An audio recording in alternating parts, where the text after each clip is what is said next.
नमस्कार दोस्तों। आज के इस सेशन में आप सभी का स्वागत है। आज हम दिल्ली सल्तनत के एक ऐसी शासिका के बारे में पढ़ेंगे जिन्होंने पुरुष प्रधान समाज में अपनी एक अलग पहचान बनाई। जब तख्त पर बैठा सिर्फ मर्दों का हक माना जाता था, तब एक महिला ने इतिहास बदल दिया। यह कहानी है रजिया सुल्तान की। इसके पिछले क्लास में हम लोगों ने समझा था कुतुबुद्दीन ऐबक और इल्तुतमिश को पढ़ा था। दोस्तों, दिल्ली सल्तनत में जो शासक होंगे उसे सुल्तान के नाम से जाना जाएगा, जबकि एंशियंट हिस्ट्री में हम लोगों ने उसे राजा या फिर सम्राट के नाम से जानते थे, जैसे अशोक सम्राट। और ठीक जब हम लोग मुगल काल पढ़ेंगे तो वहाँ के शासक को हम बादशाह के नाम से जानेंगे। तो दोस्तों, पिछले क्लास में हम लोगों ने पढ़ा था कि रजिया जो है दिल्ली की जनता का समर्थन प्राप्त किया और रुकनुद्दीन को गद्दी से हटाकर अब दिल्ली सल्तनत जो है यहाँ का जो गद्दी पर बैठेगी वो है रजिया सुल्तान। भारत का ये सबसे पहली और महिला शासिका मानी जाती है। जब उस समय पुरुष प्रधान समाज था तो जो चालीसा ग्रुप था या तुर्क के चहलगानी जो इल्तुतमिश के समय बनाया गया था, तो ये चालीसा दल जो है नाखुश हो गया क्योंकि एक महिला यहाँ पे शासिका बनने जा रही है। तो ये एक्सेप्ट नहीं करेगा किसे, तो रजिया को अब एक्सेप्ट नहीं करेगा। हालांकि रजिया जो है एक योग्य शासिका के साथ साथ एक बेहतर प्रशासन चलाना भी जानती थी। तो इसने क्या किया कि ये जो चालीसा दल है इसे कई इक्तदार चालीसों दल को क्या किया गया, बनाया गया। तो इसमें से जो फेमस एक इक्तदार है का जो पद दिया गया, सूबेदार नियुक्त किया गया भटिंडा का, जो अल्तुनिया था। तो भटिंडा के क्षेत्र में गवर्नर नियुक्त किया गया अल्तुनिया को। रजिया अपने फादर से इल्तुतमिश से इसने तीरंदाजी, तलवारबाजी और बेहतर प्रशासन सीखा था। जब रजिया गद्दी पर बैठी तो तुर्क के चहलगानी का कहना था कि रजिया जो है ये एक बुर्का पहन करके आएगी। जो उस समय जो चलता था बुर्का इस्लाम धर्म में, तो लेकिन रजिया जो है पर्दा प्रथा को त्याग कर इसने पुरुष के जैसा कुब्बा और कुला पहन करके दरबार में आते थे। जिस प्रकार इल्तुतमिश जो है, जो कुब्बा एक तरह का लॉन्ग कोट होता है और एक टोपी, जो पुरुष जो टोपी पहनते हैं, तो उसे भी इसने क्या किया, पहन करके मतलब पुरुष के समान ये पहन करके दरबार में आती थी। और रजिया जो है मलिक याकुत नाम का एक गुलाम रहता है, उससे ये प्रेम करने लगती है। जो यह बात जो है तुर्क के चहलगानी को पसंद नहीं आता है, क्योंकि याकुत जो है इन चालीसों दल में जो अमीर का जो नोबेल्स क्लास का जो ये 40 दल था, ये 40 दल में शामिल याकुत नहीं था। और ये बाहर का एक जो गुलाम याकुत रहता है, इसे ये प्रेम और इसे एक बड़ा पद दे देती है जिसका नाम रहता है अमीर ए आखूर। अमीर ए आखूर घोड़ा का जो पैर का जो निचला जो हिस्सा है जिसमें नाल ठोका जाता है उसे हम लोग खूर बोलते हैं। क्या बोलते हैं? खूर। तो ये जो है घोड़े का मतलब रॉयल हॉर्सेस का हेड बना दिया जाता है।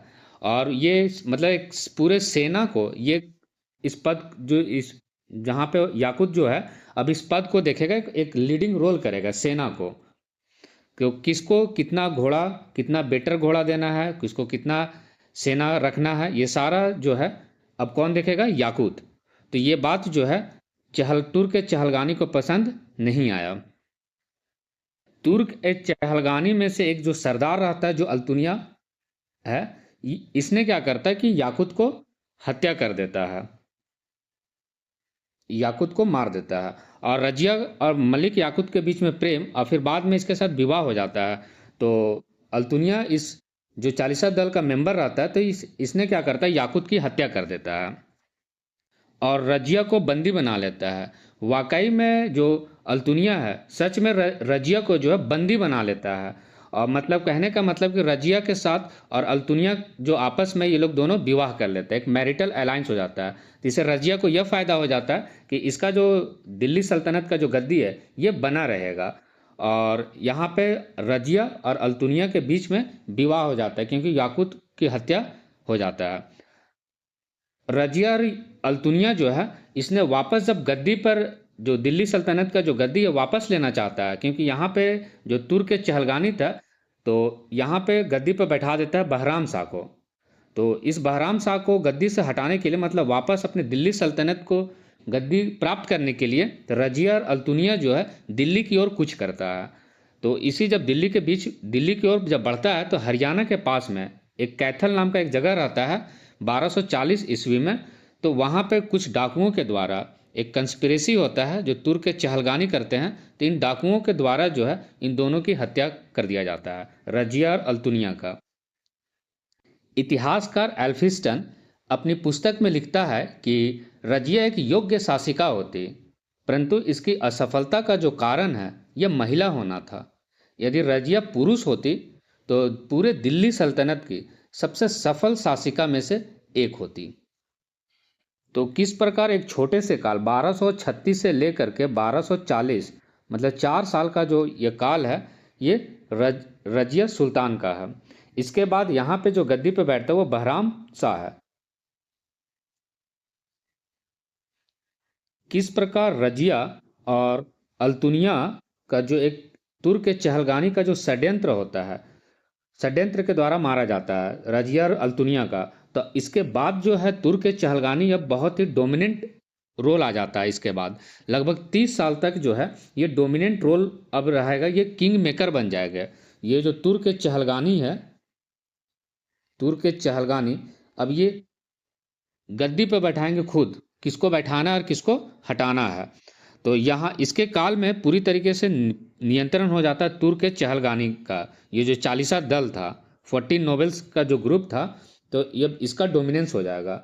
और इसके काल में बहराम शाह के काल में 1241 में जो है तैर बहादुर का एक मंगोल नेता होता है, वो अटैक करता है इसके काल में और पंजाब और लाहौर के क्षेत्र को वो लूट लेता है। तो इस प्रकार देखिए किस तरीके से बहराम शाह के समय कमज़ोर हो जाता है। और इसने एक सबसे बड़ा जो काम किया, एक नया पद क्रिएट किया, नया, जिसका नाम था नाइब ए ममलिकात। तो नाइब ए ममलिकात जो एक नया पद सृजन किया, और ये बहुत ही इम्पोर्टेंट पद था। राजा का ये डिप्टी सुल्तान कहलाता था, मतलब राजा के सबसे जो करीबी था वो नाइब ए ममलिकात था। ये पूरे एडमिनिस्ट्रेशन को देखता था। तो सुल्तान और नाइब ए ममलिकात लगभग एक बराबर का पद हुआ करता था। और यहाँ जिसे चुना गया है नाइब ए ममलिकात को, वो ऐतगिन को बनाया गया। ये ऐतगिन जो है ये 40 दल में से एक ये भी शामिल है, ऐतगिन। अब जो तुर्क और चहलगानी जो है ये किंग मेकर का रोल निभाने लगेगा, किंग मेकर का, लगभग 25 सालों तक। तो यहाँ पे जो अब शासक जो सुल्तान हुआ वो नसीरुद्दीन महमूद हुआ। ये लगभग 20 सालों तक शासन किया। तो इसी जो चालीसा दल में से एक बलबन भी इस चालीसा दल में शामिल है, बलबन। और बलबन की एक बेटी है, तो उसने बलबन का जो बेटी है वो नसीरुद्दीन महमूद के साथ इसका विवाह हो जाता है और बलबन को एक नया पद मिल जाता है, नाइब का पद। ये आर्मी और एडमिनिस्ट्रेटिव पोस्ट को ये देखता है। तो ये भी बहुत बड़ा पद है, नाइब बताए थे, नाइब का पद। तो यहाँ पे जो है नसीरुद्दीन महमूद जो है यहाँ पे सबसे जो स्ट्रांग हो जाता है वो बलबन हो जाता है। अब बलबन चालीसा दल में भी शामिल था। तो एक ऐसा जो चालीसा दल में शामिल था, फिर बाद में वो सुल्तान बनेगा नसीरुद्दीन महमूद के बाद।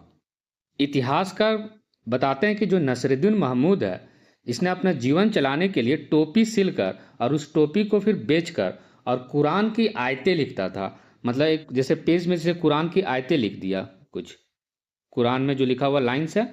और फिर जो नमाज के समय जो टोपी पहना जाता है इस्लाम धर्म में, तो वो टोपी सिल करके क्या करता था, इसे बेचता था और फिर उसे जो पैसा कमाता था उसे इसका खर्चा चलता था।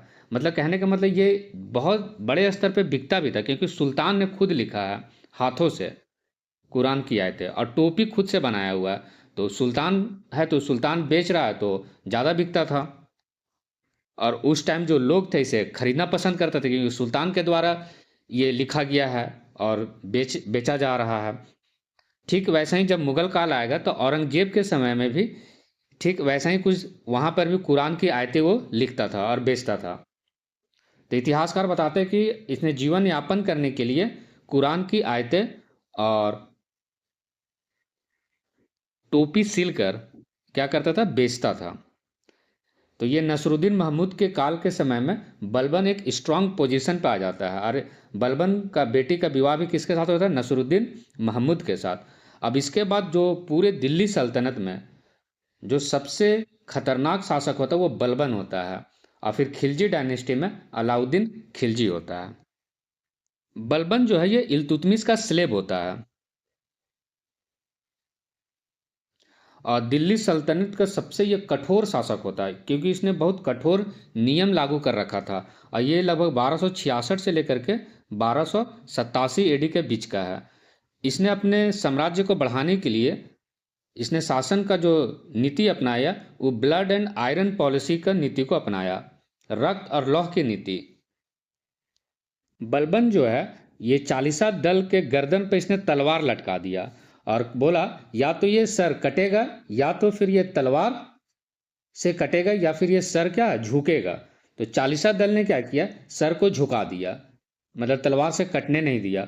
इस प्रकार बलबन पूरी तरीके से चालीसा दल को समाप्त कर दिया और यहाँ पे जो कठोर नियम का इसने क्या किया, लागू कर दिया। तो इसलिए इसने रक्त और लौह की नीति को अपनाया। इसने बताया कि हम तलवार के माध्यम से पूरे साम्राज्य को हम लोहे के जैसा सशक्त बनाएंगे। बलबन जो है ये कभी भी स्वयं अपने कभी युद्ध पर नहीं गया, लेकिन इसके काल में एक विद्रोह हो जाता है क्योंकि इसका जो दिल्ली सल्तनत का जो पीरियड था इस काल में कोई भी युद्ध नहीं करता था डर से इसका, क्योंकि ये बहुत ही कठोर नियम लागू कर रखा था। तो इसके काल में बंगाल में एक विद्रोह हो जाता है तुगरिल बेग का, और तुगरिल बेग का जब विद्रोह होता है तो बलबन खुद जाता है वहाँ पे और वहाँ पब्लिकली क्या करता है, तुगरिल बेग को और उसके फैमिली के साथ लटका देता है, सभी को मार देता है वहाँ पे। और वहाँ पे गवर्नर नियुक्त करता है अपने सब, जो इसका बड़ा बेटा होता है बुगरा खान उसे नियुक्त करता है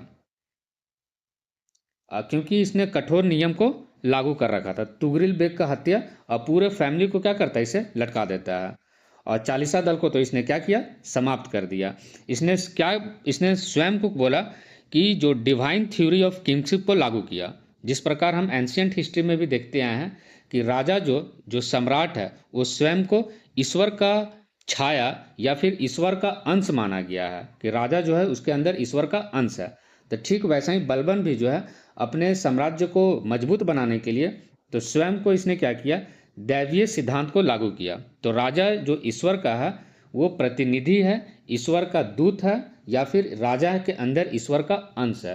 तो ईश्वर का अंश होने की वजह से राजा या सुल्तान जो बोलेगा वही मानना होगा, उस पर किसी भी प्रकार का सवाल नहीं उठाया जा सकता है प्रजा के द्वारा। और बलबन टाइटल एज्यूम किया जिल्ल इलाही का, मतलब ईश्वर की ये छाया है, राजा क्या है, ईश्वर की छाया है। किस तरीके से, डिवाइन थ्योरी और जिल्ल इलाही टाइटल एज्यूम किया, जिल्ल इलाही। और इसने एक नया परंपरा शुरू किया, ईरानी परंपरा, एक पर्शियन कल्चर शुरू किया, सिजदा और पैबोस का, और एक नवरोज फेस्टिवल की शुरुआत किया।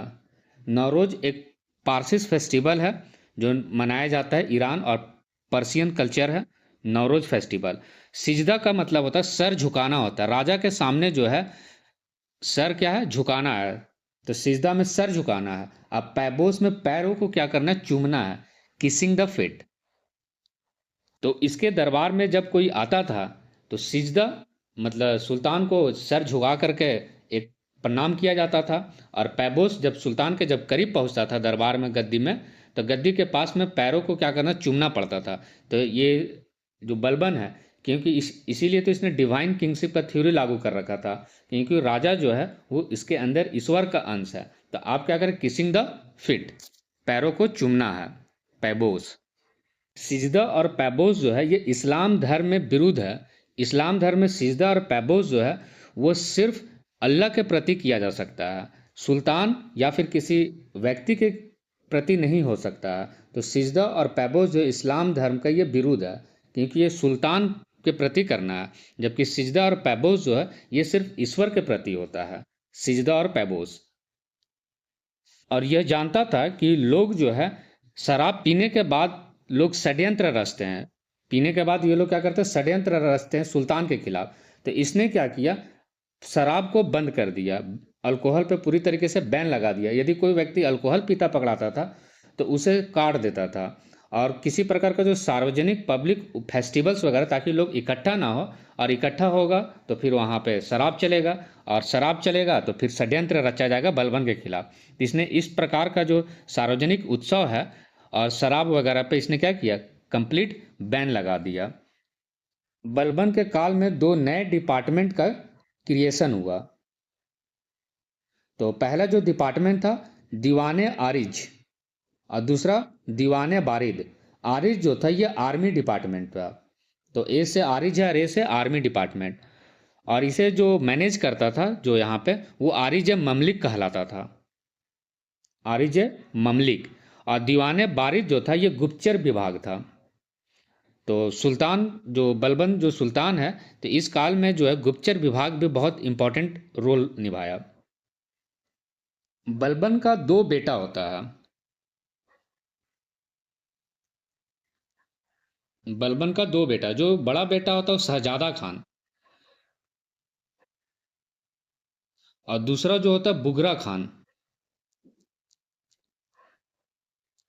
बुगरा खान। तो शहजादा जो था ये मंगोलों के युद्ध के समय में ये इसकी हत्या हो जाता है, मृत्यु हो जाता है। मंगोल अटैक करता है तो यहाँ पे इसका मृत्यु हो जाता है, शहजादा खान। और शहजादा खान को बलबन जो बहुत मानता था। तो इसके मृत्यु हो गया शहजादा खान बड़ा बेटे का। जो छोटा बेटा होता है बुगरा खान, तो बुगरा खान को इसे संदेश भेजवाता है कि गद्दी पे आकर के बैठ जाओ। लेकिन बुगरा खान जो है वो विश्वास नहीं करता है कि बलबन जो है बोल रहा है कि यहाँ पर गद्दी पर आकर बैठो, क्योंकि इसने बहुत ही कठोर नियम को लागू कर रखा था। तो इसे बुगरा खान को लगता था कि बलबन जो है धोखे से हमें पकड़ लेगा और हत्या करने का आरोप में क्या करेगा, आरोप लगा देगा। तो इसलिए इसने बुगरा खान आया नहीं। और इतिहासकार बताते हैं कि उसके बाद जो बुगरा खान तो आता नहीं है, तो उसके बाद का जो शासक होता है कैकू बादर क्यूमर्स होता है। और क्यूमर्स जो सबसे इसका लास्ट शासक होता है, क्यूमर्स तो मात्र 3 साल का होता है, मात्र 3 years old। और ये गद्दी पर बैठता है। अब यह गद्दी पर बैठेगा तो इसने कैसे शासन कैसे करेगा।